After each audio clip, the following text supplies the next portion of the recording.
Perang Dunia Kedua adalah pertempuran terbesar dan paling mematikan dalam sejarah umat manusia. 19 tahun setelah berakhirnya Perang Dunia Pertama, dunia kembali dihantui oleh bayang-bayang ketegangan dan konflik yang semakin memburuk. Pada tahun 1939, keheningan kembali pecah menjadi kekerasan tanpa ampun. Seperti kilat di malam gelap, perang kembali melanda dunia, mengguncangkan hati dan merobek kedamaian yang rapuh. Pada tanggal 1 September 1939, ketika matahari terbit di pagi yang tenang, dunia tak menyangka bahwa saat itu akan menjadi permulaan dari kehancuran yang belum pernah terbayangkan sebelumnya. Pasukan Jerman melintasi perbatasan Polandia dengan kekuatan penuh. Serangan itu terjadi secara brutal dan tanpa ampun, menghujani langit dengan ledakan dan mengepung kota-kota Polandia. Dalam hitungan hari, negara kecil yang damai ini jatuh ke dalam kehancuran. Serbuan pasukan Jerman yang tak terkendali memporak-porandakan pertahanan Polandia yang lemah. Kota-kota menjadi puing-puing dan rakyat Polandia berlarian dalam ketakutan. Pada saat yang sama, dunia menahan nafas ketika mereka menyaksikan kemarahan Jerman yang terus meluas. Berita penyerangan itu pun menyebar dengan cepat ke seluruh dunia, dan pada tanggal 3 September 1939, Britania Raya dan Perancis sebagai sekutu Polandia memutuskan bahwa mereka tidak bisa lagi berdiam diri. Mereka menyatakan perang terhadap Jerman yang telah menciptakan badai yang tak terelakkan. Namun yang tidak mereka ketahui adalah serangan ke Polandia hanya permulaan dari gelombang kehancuran yang akan menyapu seluruh dunia. Dan inilah kisah kelam sejarah Perang Dunia Kedua.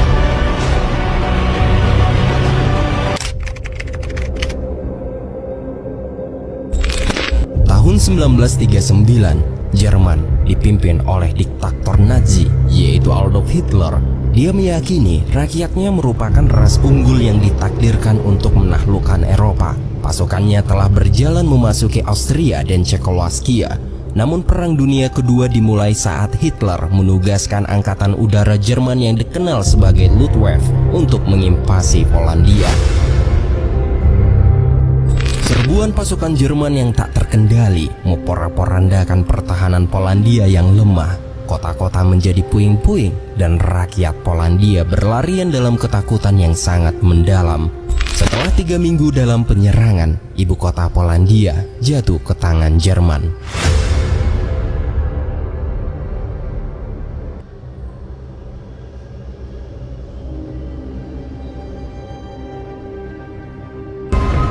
Polen hat den Kampf gewählt und es hat den Kampf nun erhalten.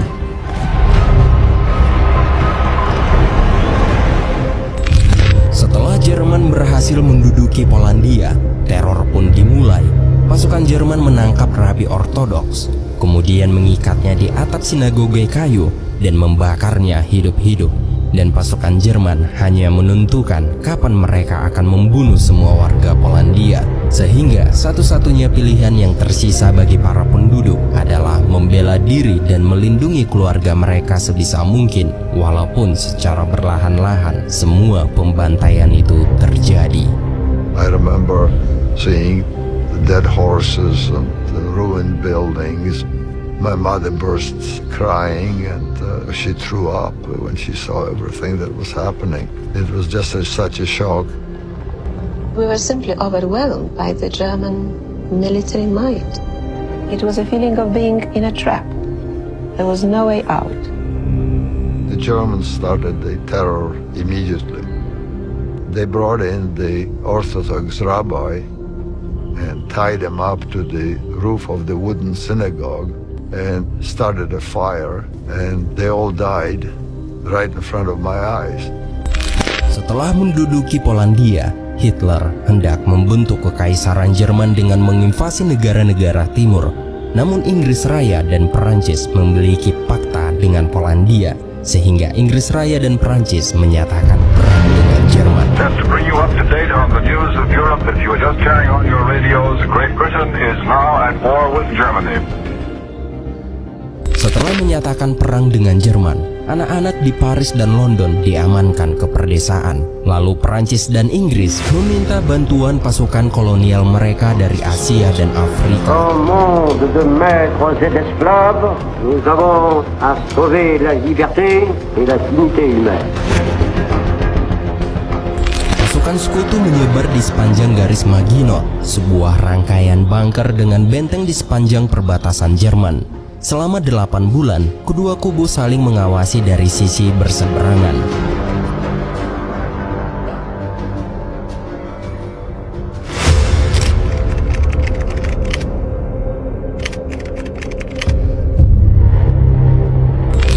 Musim semi 1940, pasukan Jerman melancarkan serangan dadakan. Mereka mengintari garis Maginot dan melewati hutan Ardennes. Und was ihr in Polen versprochen hat, wird es in England und Frankreich.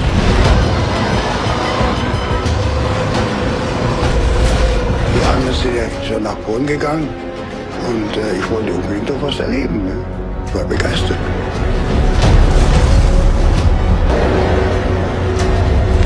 Setelah menaklukkan Maginot dan Netherlands, kemudian pasukan tank lapis baja dengan roda ban karet atau disebut dengan Panzer menyerbu Belgia, Belanda, dan Perancis. Wieder ging es weiter und wir haben uns schon gewundert, dass also da kaum Gegenwehr ist. Mengetahui penyerbuan itu, pasukan Inggris mengerahkan beberapa kendaraan lapis baja yang sangat usang. Namun kendaraan itu tak kuat untuk berhadapan dengan serangan tank lapis baja milik pasukan Jerman. Hanya sekali tembakan, tank lapis baja pasukan Inggris langsung hancur. Mengetahui kekuatan pasukan Panzer, pasukan Inggris bergerak mundur ke pantai Dunkirk dan mereka terpojok oleh pasukan Jerman. Mereka terjebak tanpa pertahanan. Tak lama kemudian, tiba-tiba pesawat-pesawat bermunculan dari langit.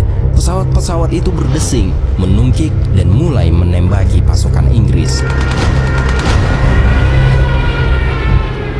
Pasukan yang sudah terpojok dan tak bisa berbuat apa-apa, mereka hanya bisa pasrah menerima teror yang mengerikan itu. Dalam keadaan terpojok, pasukan Inggris melakukan langkah evakuasi terakhir, yaitu menaiki kapal sekutu. Namun pesawat-pesawat itu melakukan serangan terbang rendah dan mulai melakukan serangan brutal dan menghancurkan kapal rumah sakit sekutu. Near Dunkirk this evening, Allied troops have been deliberately machine-gunned and slaughtered by low-flying aircraft. Allied hospital ships have been attacked. You're up to your neck. Dead bodies. The slaughter. Evakuasi Dunkirk, kurang lebih 338.000 pasukan sekutu berhasil dievakuasi dari pantai Dunkirk. Dari jumlah tersebut, sekitar 198.000 diantaranya adalah pasukan Inggris dan sisanya terdiri dari pasukan Perancis, Belgia, dan sejumlah kecil pasukan dari negara lain yang terlibat dalam konflik. Dalam pertempuran Dunkirk atau evakuasi Dunkirk, pasukan yang gugur tidak sebesar jumlah pasukan yang berhasil dievakuasi. Namun sekitar 68.000 hingga 100.000 tentara sekutu, termasuk pasukan Inggris, Perancis, Belgia, dan beberapa lainnya diperkirakan tewas atau ditangkap selama pertempuran. Selama beberapa minggu berperang, pasukan Jerman membunuh atau menangkap lebih dari 2 juta pasukan sekutu. Dalam 21 hari, pasukan Nazi berhasil kuasai Prancis dan memasuki Paris, dan Prancis mulai menyatakan menyerah ke pihak Jerman. France has surrendered. Kemudian di Berlin, Hitler disambut sebagai bak pahlawan.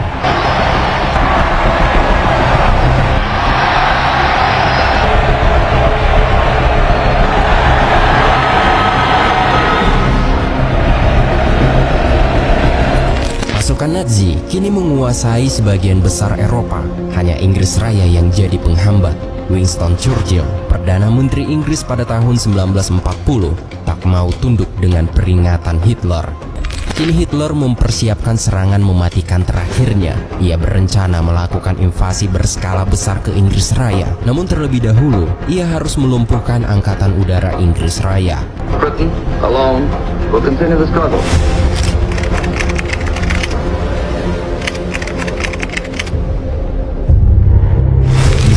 Selat Inggris, para pilot Jerman berkumpul untuk arahan terakhir. Sementara itu, setelah beberapa prajurit Angkatan Udara Kerajaan Inggris menjalankan tugasnya, Winston Churchill mengatakan bahwa mereka harus melawan dengan keyakinan dan jangan pernah menyerah. Mereka harus mempertahankan tanah air meskipun nyawa taruhannya. We are in one of the greatest battles in history. You ask, what is our policy? It is to wage war by sea, land, and air, with all the strength that God can give us. Victory at all costs. Without victory, there is no survival. We shall fight on the seas and oceans. We shall fight with growing confidence and growing strength in the air. We shall defend our island, whatever the cost may be. We shall fight on the beaches. We shall fight in the fields and in the streets. We shall never surrender. Setelah semua pasukan Angkatan Udara Inggris di atas tumpukan awan tebal, barulah mereka melihat musuh dan baku tembak pun terjadi.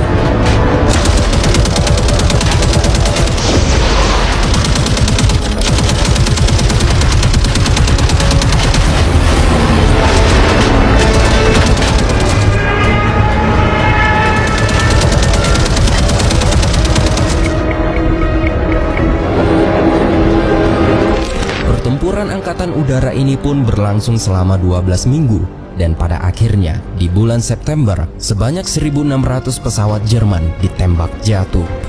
Akibat banyaknya korban dari pihak Jerman berjatuhan, seluruh misi harus dibatalkan dan pertempuran Inggris Raya pun berakhir, dan untuk saat ini Inggris terbebas dari invasi.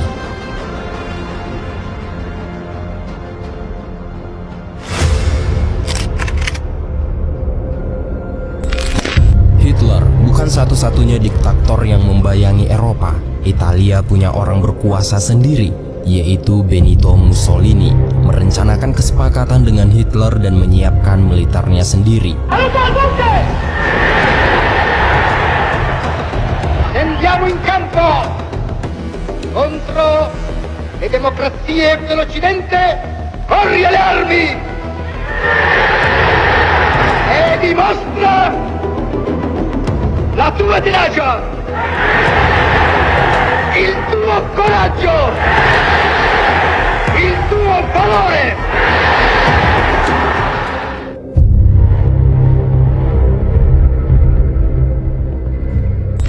Inggris yang masih disibukkan melawan Jerman, Benito memanfaatkan untuk menginvasi Mesir, jajahan Inggris. Sementara itu di Eropa, ribuan tentara sekutu kini menjadi tawanan perang. Salah satunya adalah Pham Pham Kiem, tentara Vietnam yang bertugas di Angkatan Darat Inggris. Kemudian tentara Nazi mulai memisahkan tentara kolonial dari tahanan perang lainnya. Setelah mencukur rambut semua tawanan, mereka diberi nomor identifikasi. Namun alasan dibalik pemberian nomor tersebut tidak dipahami oleh para tahanan. Ternyata Nazi melakukan sesuatu yang mereka sebut riset medis untuk memajukan keyakinan rasis mereka, dan ini baru permulaan. Kemudian kita menuju ke area ibu kota Polandia, yaitu Warsawa. Di Polandia yang dijajah, mereka mengasingkan populasi Yahudi ke wilayah perkotaan yang dikenal sebagai Kampung Yahudi. Seorang pemuda bernama Julian Kulski yang masih berumur 13 tahun. Dari pengakuannya, ia sangat bertekad untuk melawan pasukan Jerman sehingga ia memutuskan ikut masuk ke pasukan perlawanan Polandia. Awalnya ia hanya menjadi seorang budak yang membawa pesan melalui jalur bawah tanah rahasia. Kemudian komandannya mengajarinya menggunakan senjata dan cara membunuh orang dengan pisau atau tangan kosong. Setelah mendapat ilmu dalam melakukan serangan, unit Julian mempersiapkan perlawanan terhadap penjajah. Namun operasi mereka ini diketahui oleh Nazi dan komandan mereka dari pasukan perlawanan Polandia tertangkap dan langsung dibunuh. Melihat komandan mereka dibunuh, Julian dan beberapa anak lainnya semakin marah dan mulai mencari pasukan Jerman. Di pusat kota mereka bertemu salah satu tentara Jerman dan langsung menghabisinya. Dan hal ini merupakan pertama kalinya Julian Kulski membunuh manusia. Keesokan harinya, atas kematian pasukan Jerman itu diketahui. Hal ini pun membuat para prajurit Nazi mulai melakukan pembantaian. Tahap awal, mereka membunuh 20 wanita dan anak-anak sebagai ganti atas kematian satu pasukannya. I feel responsible for the death of these poor people. Di kampung Yahudi, orang-orang Yahudi mulai dikumpulkan dan ditarik paksa untuk dibawa ke kamp-kamp yang sudah dibangun oleh Jerman. Dan Nazi juga punya rencana terhadap orang-orang Polandia yang tersisa. Setelah beberapa hari kemudian, pasukan tentara SS datang. Pasukan SS merupakan pasukan elit Nazi yang anggotanya diambil dari barisan pengawal Hitler yang paling ditakuti di seluruh Eropa, yaitu Schutzstaffel atau biasanya disingkat dengan sebutan pasukan SS. Dari pengakuan warga sipil Polandia bernama Aloji Twardowski, ia mengatakan para anak-anak dibawa ke suatu tempat dikarenakan makanan di Polandia sangat terbatas. Maka dari itu pasukan SS memasukkan anak-anak ke dalam gerbong kereta api yang tertulis anak-anak Polandia akan dipelihara di Kaisaran. Dan ini merupakan pengakuan dari Aloji Twardowski. Eines Nachts kam ein Trupp SS-Leute.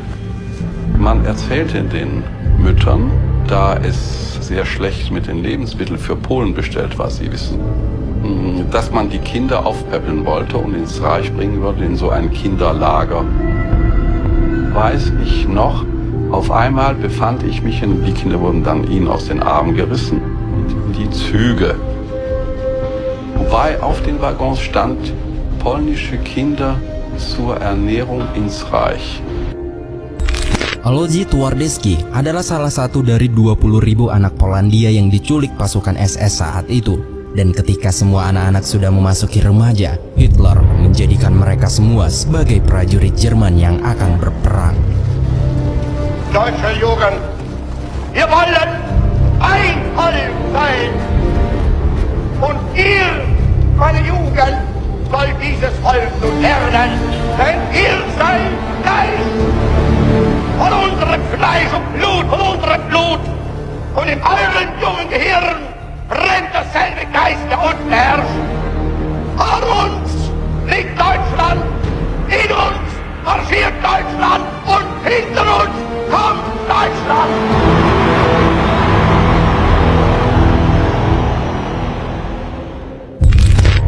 Besarnya ambisi Hitler kini sudah jelas. Dia bermimpi untuk membentuk 1000 tahun kekaisaran tanah air bagi ras unggul.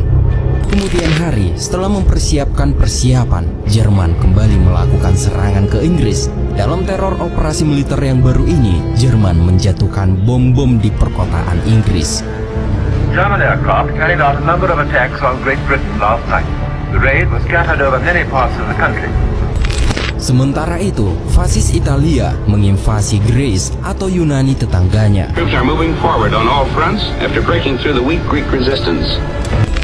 Sementara di luar Eropa, perang meluas. Jepang sedang dalam misi membentuk suatu tatanan baru di Asia. Mereka sudah memerangi Tiongkok.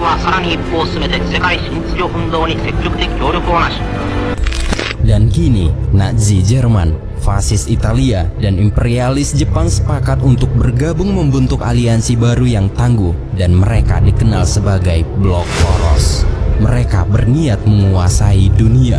Namun ada satu pihak yang perlu diperhitungkan, yaitu Uni Soviet yang memiliki pasukan terbesar di dunia. Dalam diri Joseph Stalin, ada seorang diktator yang ambisinya menyamai Hitler.